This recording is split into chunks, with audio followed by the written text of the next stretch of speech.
Constitution. Accordingly, all rights and privileges, all parliamentarians except the members of the Constitutional Council will become void. Deputy General Secretary of the Parliament, Chaminda Kularatne, said that a letter had been sent to the Ministry of Defence to issue revolvers to parliamentarians if the need arisen. Now, these revolvers should be returned. All the former parliamentarians have been informed to return them back to the Ministry of Defence. If they have purchased firearms personally, they can keep them subjected to their licences. The police guard given to them has also been withdrawn. The free postal facilities, transport allowances, travel allowances and meeting allowances will also be stopped. In addition, they are unable to get food from the Parliament canteen. Under the Anti-Corruption Act passed in 2023, no general election candidate is entitled to use government property or a facility. If anyone is proven use of these facilities, he or she will be disqualified from a parliamentary seat even if they elected by the people. Parliament General Secretary Kushani Rohanadira says that all the vehicles belonging to the Parliament have been returned at present. General Secretary of the Parliament Kushani Rohanadira said that all former parliamentary vehicles at present and they have no right to use the diplomatic passport further. The President has convened the 10th Parliament after the general election on the 24th of November. The Deputy General Secretary of Parliament, Chaminda Kularatne, said that the former Prime Minister, Dalli Senanayake, is the one who had appointed the smallest cabinet in history. There were 8 ministers. However, that record is broken this time since there is only 3 ministers in this cabinet. According to the Constitution, this cabinet has powers to rule the country until the upcoming general election. General Secretary of the Parliament Kushani Rohanadira says at a time when the funds have not been allocated for an election, the President is able to get the money from the consolidated fund. General Secretary of the Parliament Kushani Rohanadira said that the President has provisions to spend money from the consolidated fund to pay salaries of public servants if the need arisen. Assistant General Secretary of the Parliament Hansa Aberatna says that after the new Parliament session that will be held following the general election, a special committee comprised with all party leaders will be set up. He said that when the Parliament convened for the first time, a special committee will be formed with the participation of all party leaders. Then they will take decisions with regard to parliamentary affairs. The committee can be included with 12 parliamentarians. Attention of the Presidential Secretariat has been paid to various public views expressed regarding the vehicles parked at the Secretariat premises. With the appointment of the new President, in accordance with the notification of the Presidential Secretariat, 107 vehicles that has been handed over are parked under the police protection in the premises. These vehicles are not the vehicles provided to the regular staff of the Presidential Secretariat, but were provided to the personal staff of the former President under Clause 41(1) of the Constitution. According to the Presidential Secretariat, these vehicles have been parked in that premises only because there is no facility to park that much of vehicles, and this has not been done with the intention of exhibiting them. The Presidential Secretariat also confirms the arrangements are already being done to provide these vehicles immediately for the use of essential services under the advice given by the President, Honorable Kumar Disanayake. Commissioner General of Examinations Amit Jayasundara says that the decision to award free marks for the 3 questions in the Grade 5 Scholarship Examination has been taken, giving consideration to the students. He expressed these views in a media briefing held on the problems surfaced by now among parents as to the first question paper in this examination has been leaked. Commissioner General of Examination Amit Jayasundara said that steps have been taken to award free marks for the 3 questions to all students, irrespective of answering those questions, and evaluating will be completed soon as results will be declared. He added that in case any justice is occurred to this decision, the department will not hesitate to hold the examination afresh on such occasions, and the department has acted in that way. He pointed out that considering the present situation, justice can be meted out to the students without going for fresh examinations. students. According to the Commissioner General of Examination, the expert groups have shared their views with the department, and this decision has been taken providing justice to the students.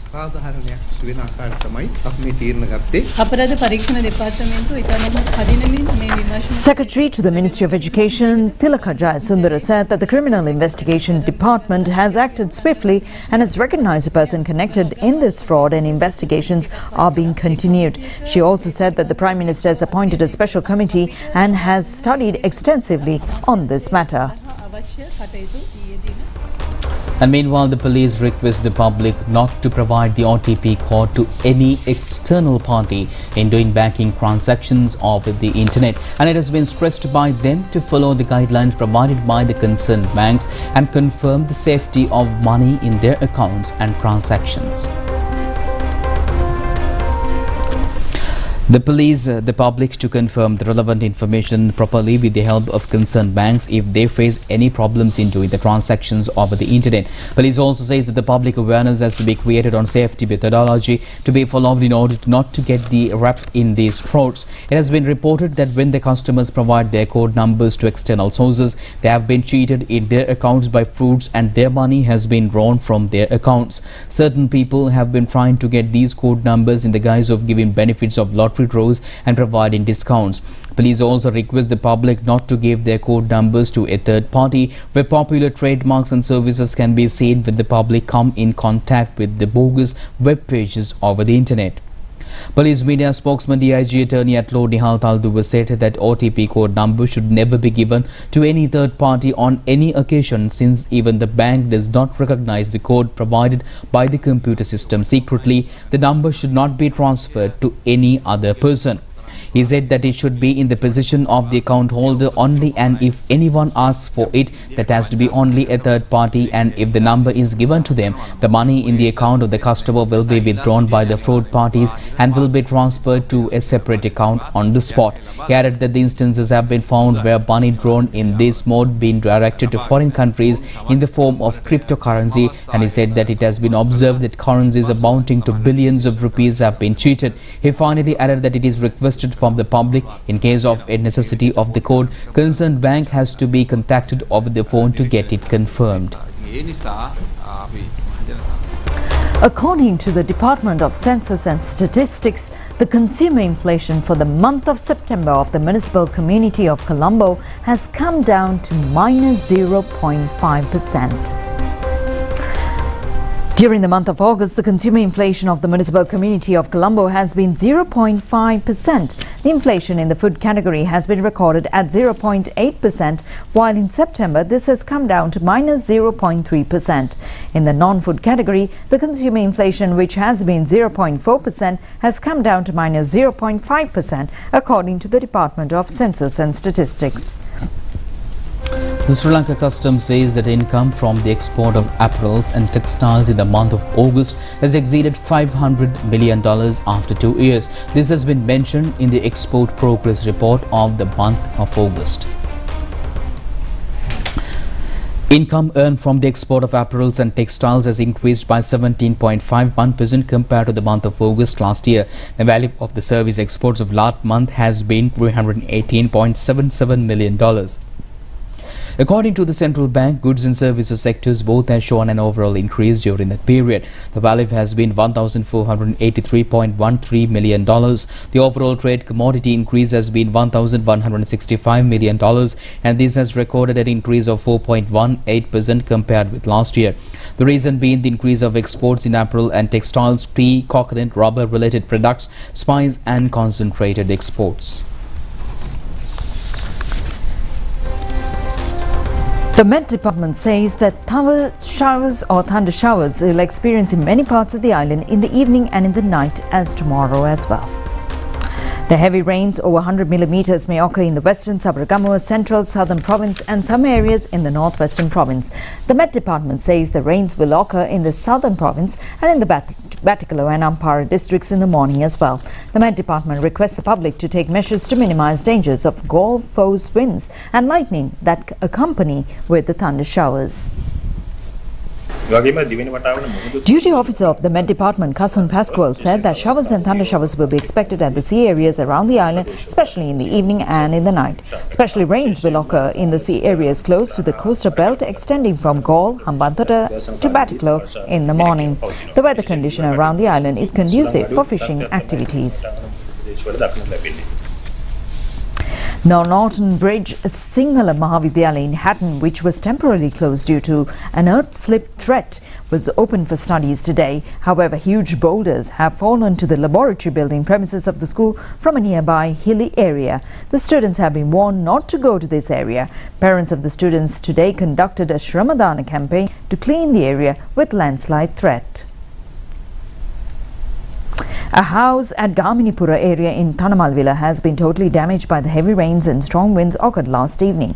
The house was empty at the time and no one was injured. It is reported that several other houses in the area were slightly damaged due to heavy rain. The funeral rites of the late former Minister Kumar Welgama was held in the evening today at the Mathugama crematorium.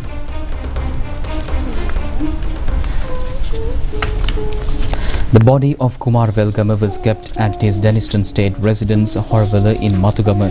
Large crowds, including people's representatives and the general public, paid their last respects.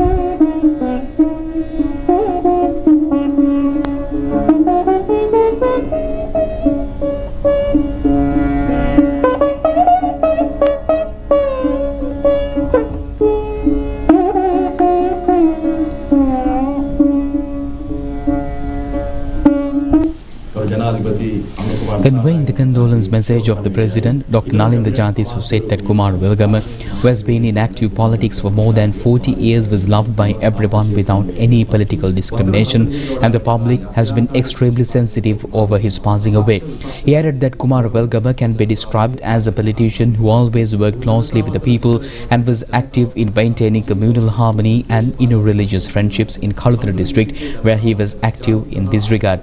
Dr. Jathisu further said that Kumar Welgama expressed his views without any fear, irrespective of political disadvantages.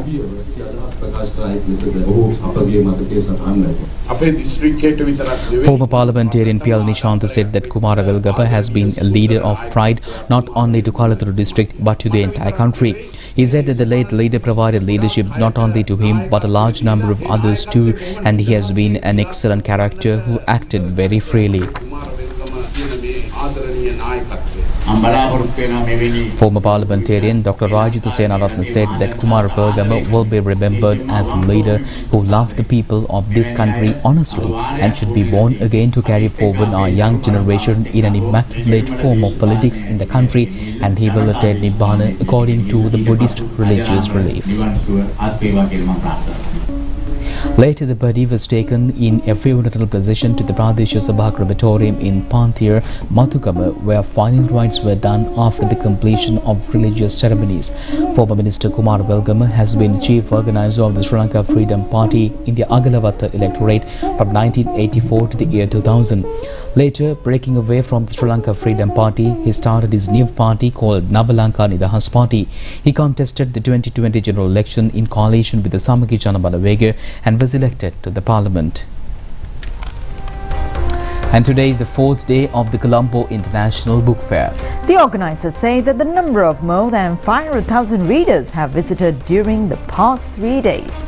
National Television is the official media sponsor contributor of the Colombo International Book Fair.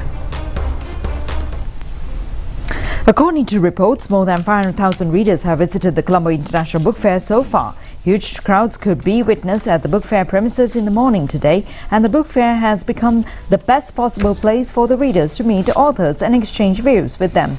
Tomorrow marks a special day in the book fair since a host of programs has been organized on the occasion of World Children's Day.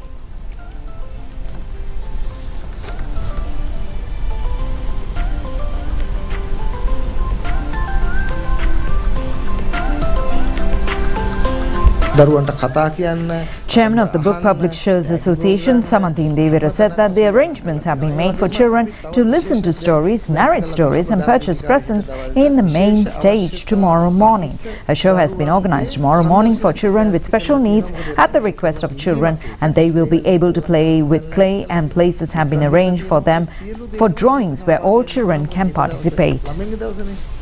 The Book Publishers Association organized this event in order to form the habit of reading in children from young age, where the parents has a responsibility to come along with children to the book fair.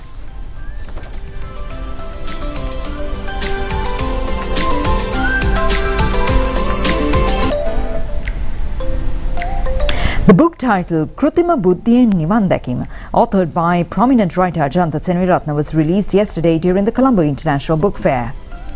The visitors of the Colombo International Book Fair can witness Ru Entertainment exhibition stall of the national television at the Sirimao premises. The visitors can purchase teledramas, documentary programs, cartoons and a host of other things at the special prices from the stall. A set of Nanamira papers loved by children can be purchased at a concessionary price. Viewers can attend the book fair to add this experience to their lives.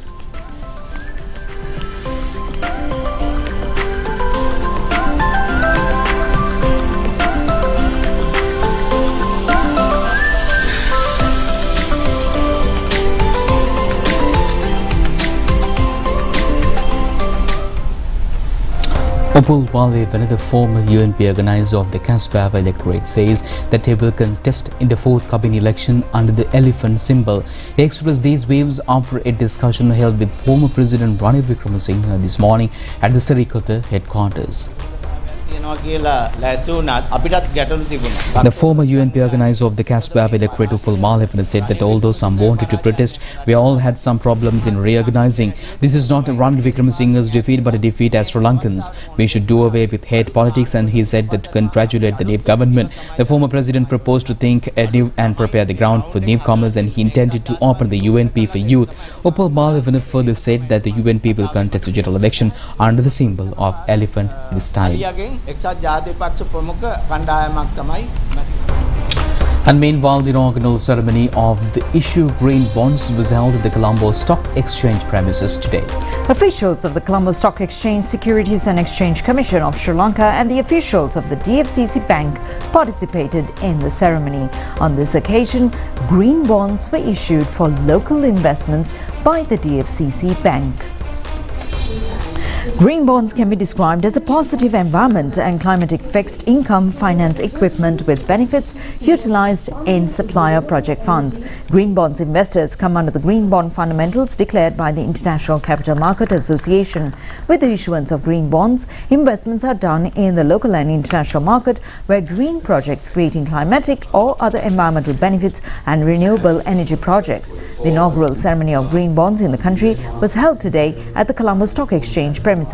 The director of the Asian Development Bank, Takafumi Kadano, Chief Executive Officer of the Colombo Stock Exchange, Rajiva Bandaranaike, the Chairman of the Colombo Stock Exchange, Dilshan Veerasekara, Chief Executive Officer of the Securities and Exchange Commission, Faisal Saleh, Chairman of the DFCC Bank, Jigandure Ratnam, and a host of others participated in the occasion. The issuance of green bonds was started with the ringing of bell at the Colombo Exchange today.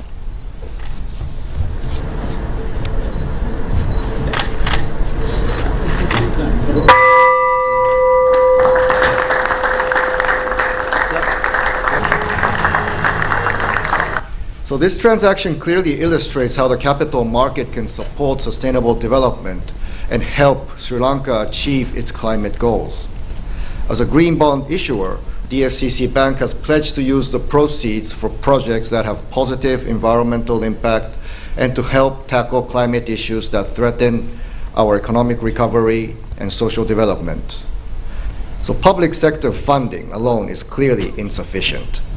It is very obvious. And the capital market, especially the sustainable bond market, can play a vital role in attracting private capital to invest in climate mitigation and adaptation and social inclusion, sustainable development in general.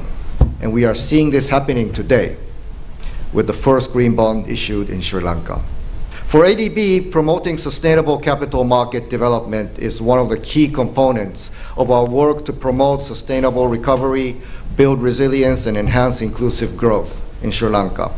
In collaboration with the SEC, CSE, we have launched an initiative to develop green, social, and sustainable capital market financing ecosystem in Sri Lanka back in 2022.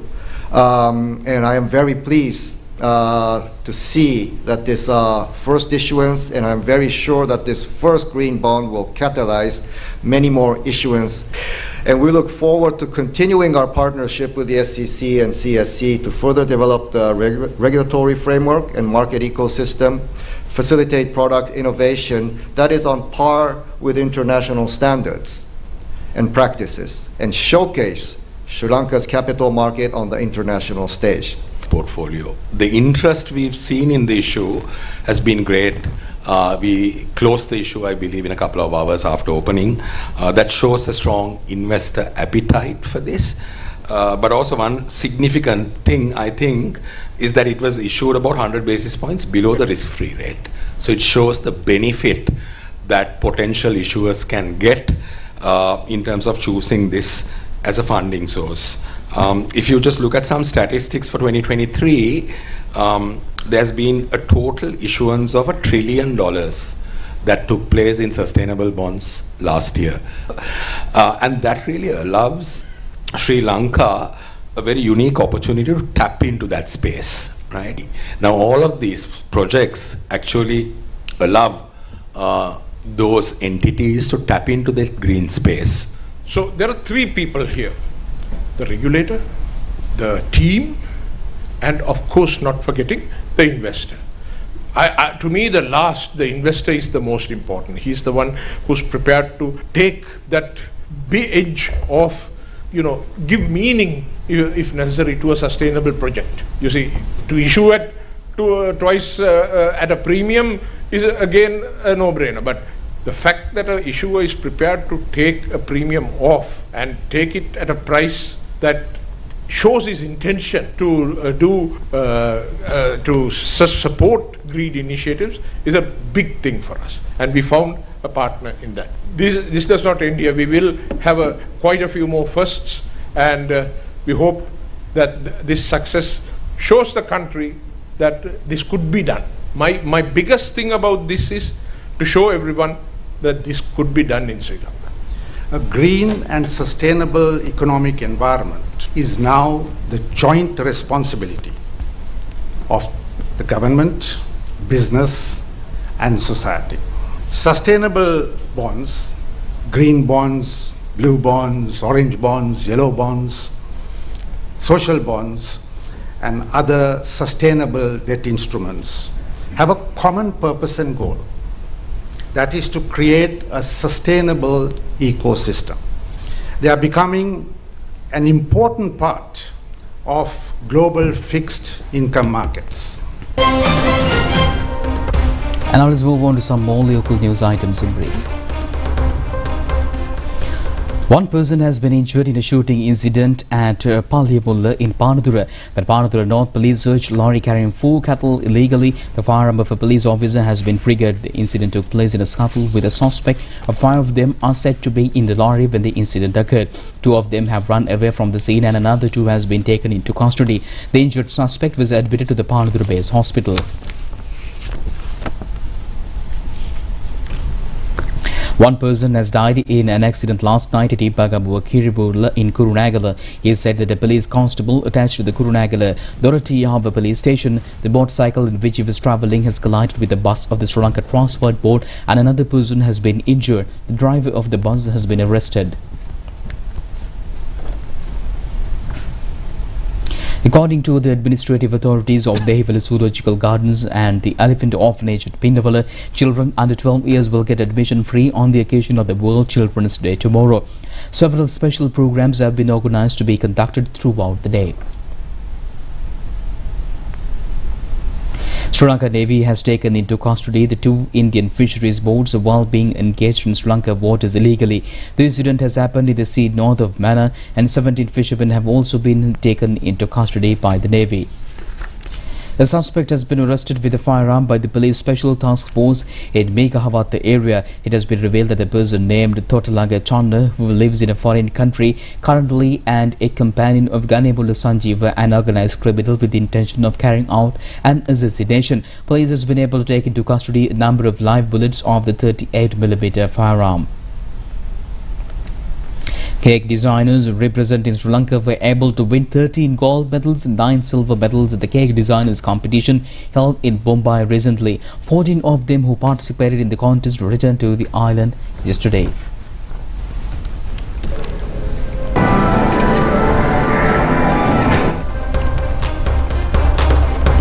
Mahasen is the biggest tusker in this country and was shot at a few days back. After days of treatment, Mahasen has completely recovered by now. Somavati area has been an area where Mahasen frequented. It has reached Ritigal area, travelling a distance and about 90 kilometers 2 years back, and was injured due to an attack by another elephant and was treated several times. Later, before a couple of days, Mahasen has been shot, and the wildlife veterinary team, including veterinary surgeon Chandana Jayasinghe, who is in charge of the Anuradhapura area, travelled to the jungle where Mahasen was injured and noticed several shots on his back. According to the veterinary surgeons, the gunshots have not been serious and no internal injuries have been inflicted on the elephant. Steps were taken to release Mahasen back to the forest after recovering from treatment given to it.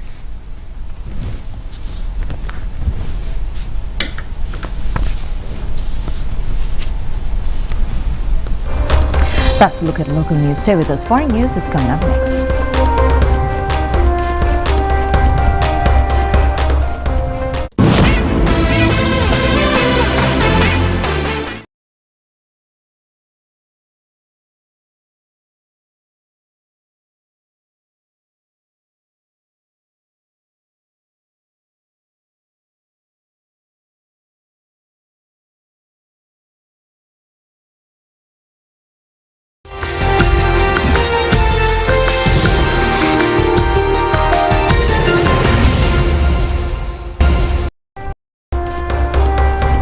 On to foreign news now. Search and rescue teams in Nepal's capital have been picking through wrecked homes as floodwaters have started to recede. Officials reported today that the death toll from the monsoon floods and a landslide has risen to 193 around Himalayan nation. At least 31 others were missing and many others injured, and entire neighborhoods in Kathmandu were inundated after the heaviest rains in more than 2 decades, with the capital temporarily cut off from the rest of the country after landslides blocked highways. Minister of Home Affairs spokesman Rishi Ramtwari stated that the focus is on search and rescue, including people who have died stranding on highways. Nepal's army said more than 4,000 people had been rescued using helicopters, motorboats and rafts.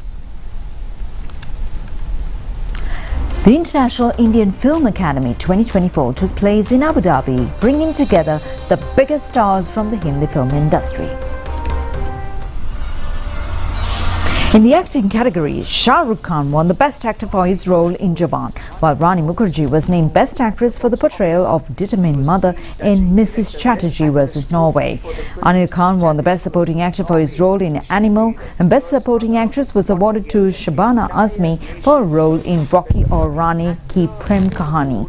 Bobby Deol won the Best Performance in a Negative Role for the movie Animal. The night's top honor, Best Film, went to the film Animal. In a negative role, Bobby Deol for the film Animal. It was ecstatic as he received the award. This is the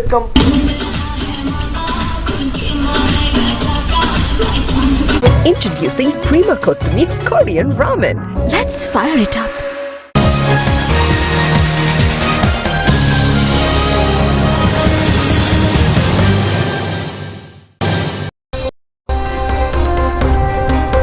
Welcome back with international stories, and it's a foreign sports. Australia won the 5th one-day international match against England by 49 runs under the Duckworth-Lewis method, and also won the series 3-2. The fifth one-day international played at Bristol in England. Batting first, England scored 309 runs out of 49.2 overs, and Ben Duckett scored 107 runs and Harry Root scored 72. Travis Head captured 4 wickets for Australia, and in reply, Australia scored 165 runs for the loss of 2 wickets in 20.4 overs. When rain stopped to play, later Australia scored 49 runs victory under Duckworth and Lewis method. Not particularly well fielded by... Introducing Prima Kothmir Korean Ramen. Let's fire it up. We conclude tonight news. Do just to vote at the very same time. I'm Charita signing with Sharon. Stay safe and